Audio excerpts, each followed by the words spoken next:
Hablar de la muerte es un tema del que a más de uno le cuesta trabajo dialogar.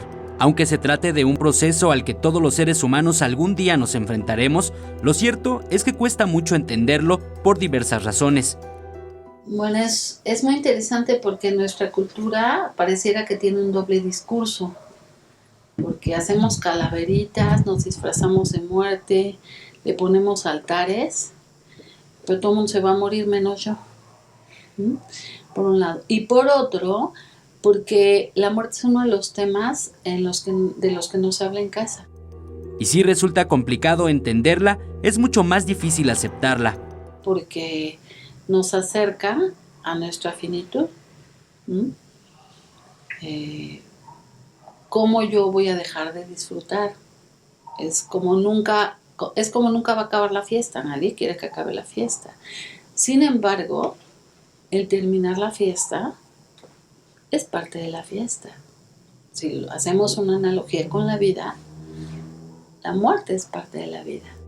La tanatología es una disciplina integral que aborda todo lo relacionado con la muerte en el ser humano, desde la pérdida, el sufrimiento, el dolor físico, el trato humanitario al moribundo, hasta el apoyo, el acompañamiento y los aspectos legales. Todo aplicado desde el método científico o con diversas técnicas. Es el de escritura terapéutica. Entonces, tengo mi pizarrón, mi pintarrón con los pulmones y lo que ahí pueden hacer los pacientes en duelo son dibujos para la persona, para lo que hayan perdido, ¿no? Pueden escribir, han escrito cartas, ¿no? Han dibujado cómo les gustaría la tumba, ¿no?